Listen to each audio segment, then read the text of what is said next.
اهلا وسهلا فيكم وين ما كنتوا. اليوم بس حابب احكي لكم عن شركه سياحيه اسمها كلوك. في اكثر من شركه صراحه موجوده، بس انا وصلت لهي عن طريق رفيقي الله يجزيه الخير. يعني صراحه جدا محترمين الجماعه، وفي عندهم هون نشاطات. كنا حاجزين كمان تاكسي وشارين الشرائح من قبل ما نجي. يعني التاكسي مع الشرائح بأقل من $30 ياخذوك من المطار، بيستنوك ساعتين ونص من موعد رحلتك وبياخذوك من هون مباشرة للفندق. قالوا لنا انه حيكون في كاونتر بين البوابة 3 و4. فحتلاقوا الموظف هنيك موجود، حامل أرمة الشركة، وبنفس الوقت حتلاقوا اسمكم كمان مكتوب على الأرمة. خلينا نشوف، في كتير هون شركات، في كتير ناس على اليمين واليسار وكله حامل وراء. نحن بدنا نروح على نقطتنا اللي هي بين البوابة 3 و4. هي وصلنا الرابعة، بقينا شوي ونوصل البوابة الثالثة. وها قد وصلنا. ليك الشركة كلوك. هذا اسمي مكتوب على الورقة. Booking number please. طلبت مني وإيصال الدفع، طبعا ممكن يكون إلكتروني أو ورقي. واستلمنا الشرائح مع نفس الشركة اللي حكيت لكم عنها. سواء بالنسبة للخدمة، الخدمة أفضل، وسواء بالنسبة للسعر أسعارهم كمان أفضل، اللي هن clock.com. فمن خلال هاي الشركة أنا حجزت معظم النشاطات اللي عندي هون ببانكوك. هاي نحن اليوم بمحطة الانطلاق لسفاري وورلد. ما شاء الله شايفين في كتير ناس رايحين، يعني في 3 باصات بدهم يطلعوا. نحن طلع رقمنا الباص رقم 2 من الساعة 8:30 بالانتظار. باقي الوقت اللي يعطوني اياه 3 دقايق، فنشوف هل حيلتزموا بوقتهم ولا مش ولا بد. إذا الجماعة على حد هلا متأخرين حوالي 10 دقائق. رحت تأكدت أنا من الريسبشن إنه هل فعلا بيجوا عندكم بالعادة ولا لا. قالوا إيه ما تشيل هم، ممكن تأخروا 10 دقائق، يعني هذا الشيء وارد.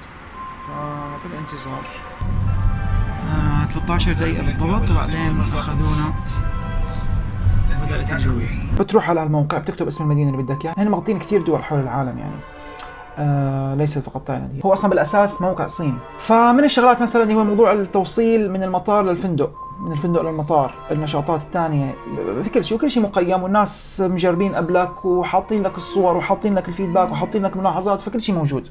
ما راح تعذب نوم ان شاء الله. Right now we go to the south of Thailand. South of Thailand. Now go to the west first and go down to the south. This is the same way. طيب فهون خلينا نشوف، بدي احجز انا هلا معكم العودة من هون من الفندق اللي انا فيه للمطار. فخلينا نشوف شلون. اوكي طبعا هو ما في شيء انه، يعني هو في فورم بتعبيه بعد ما تحجز. اول شيء بدك تختار التاريخ. انا بدي اروح بهذا التاريخ. المشكلة هذا شو بدي اعتبره انه تاريخ؟ انا بدي اطلع من نص الليل، بدي اطلع من هون الساعة 12، فالمفروض يكون بلش يوم ثاني صح؟ في عندك بدك تحدد انه السيارة بدك اياها كم مقعد، 7 ولا 5 ولا 12. فانا حختار انه سيارة من 5 مقاعد يوم. هي حددت التاريخ وهي اوكي. حاطين كمان هون صور عن السيارة والى اخره. هذول انا اوريدي بعد يعني مجربهم، فما راح اقرا كثير عن المعلومات. وبنقول لهم بوك ناو. طبعا في عندي حساب فحاعمل لوجين. اوكي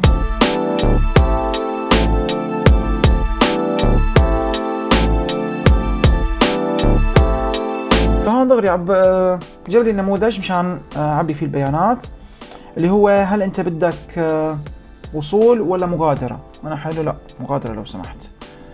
رقم الرحلة، اسم الفندق، والاخذ اوبر.